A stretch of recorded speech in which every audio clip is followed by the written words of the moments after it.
Hey everyone, it's Jody, your friendly neighborhood SEO guru, and today I'm coming to you from Mr. Wally's bedroom. Yes, he has a bedroom. And today's bonus episode of SEO Snippets for savvy pet businesses is all about blogging and why pet businesses should really have a blog on their website. So let's get into it. Now, I get it. As a busy pet business owner, you are wearing so many hats. You've got your marketing hat, you've got your social media management hat, you've got your product development hat, you've got your money management hat. So do you really have time to add something else? I understand that struggle, but here's the thing. Blogging is going to help you in so many ways in your pet business. It's not just about sharing a message with the world or just writing some words or any of that. It's actually really integral to helping you build your business and, most importantly, build your brand, which will then bring in those sales. Now, there's a couple of reasons why you want to either start blogging or continue blogging in your pet business. Now, the first one is obviously SEO, which is my wheelhouse, and it's about giving Google or search engines so many more opportunities to surface your website and your brand in search results in front of your ideal customers or ideal clients. And also, especially moving into this world of AI and AI search, blogs really are the ones that are going to be able to capture that AI traffic a bit more than your standard sales page, because it comes from a more contextual base. Like when people are typing into AI programs, they're typing in a bit more context around what they're looking for, rather than just a basic dog treats for small dogs or something that you would put in Google. But if you do write blogs and write them well and write them SEO optimized, they will cover both bases. They will cover those that are still searching on Google and looking for just using those short form key phrases, and they will help you be found in those more AI related searches where there is a bit more context. Now, another aspect to blogging and the benefits that it has for your pet business or pet brand is brand awareness and brand building, because if you're writing about topics that are related to your business, so say you're a pet groomer, if you're talking about if you're sharing tips on how to groom a doodle or how to keep a dog's winter coat or take care of a double-coated dog, like all of these things tells your ideal customers that you know what you're talking about, and therefore you're a trustworthy voice and a trustworthy brand when it comes to grooming or looking after their pet. Relatably, like dog trainers, you would be sharing tips on how to train a dog, tips on toilet training, looking after a new puppy, all of those sorts of things all help build your brand's authority in your area of knowledge. Even for treat brands, you can talk about the benefits of using treats for enrichment. You can talk about the benefits of the different ingredients in your treats. If you've got like an accessories brand, you can talk about tips.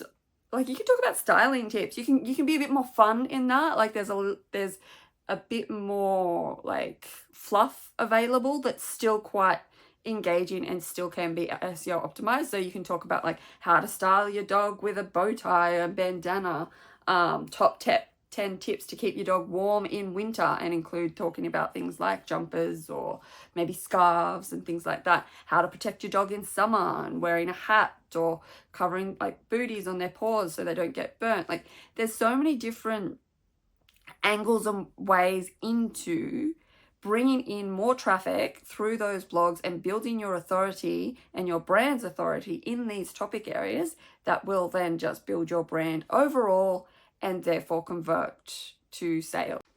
Now, I mentioned traffic a little bit, but that is really one of the core reasons why blogging is so important to pet businesses, is because it gives so many more opportunities to bring in more traffic and build up those. What's the common rule? It's like 7 touch points until someone actually buys. So if you are offering multiple touch points, even more touch points. If you're offering all these informational blogs that then have internal links that send you to the products that you sell or the services you sell, you're more likely to bring in more sales because you're giving people more opportunity to find your brand by having basically more doorways into your website. Now, the final and probably the biggest seller, I think, of why blogging is important to pet businesses is that it sits at the top of the content hierarchy. What does that mean? So blogs are generally about 600, 800 words up to 2,000 words. I write quite long blogs myself. And what happens, what you can then do with all of that mushy words is that you can then turn that into an email to send out to your email subscribers. And then 6 months down the line, send it out again from a different angle. Or you can turn that one blog could probably be turned into probably about 10 to 15 social media posts, if not more. You can turn it into an infographic or a tips list or something that you can then post on Pinterest. You can turn it into a podcast. You can turn it into a video. You can, there's so many opportunities to turn that one bit of content into so many other things within your business and within your marketing ecosystem that brings in more flow of traffic, more flow of customers, and just builds that whole holistic brand viewpoint that people see you as.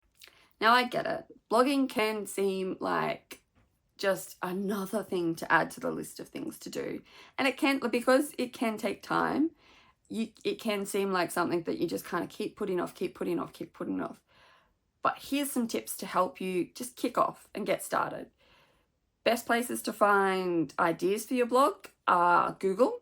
Do a little Google of your brand, do a little Google of your products, do a little Google of anything relating to your brand or your products, and see what's out there. See what blogs are already out there, see what people are searching for, see what Google's suggesting as other searches, the finishing of your search terms.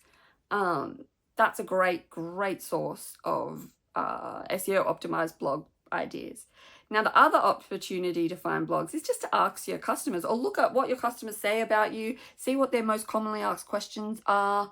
You probably do answer those commonly asked questions quite quickly, but maybe expand them into a blog. Look at your social media posts. Is there anything in there that you could maybe expand on and turn into a full-blown blog rather than just a short, sharp social media post?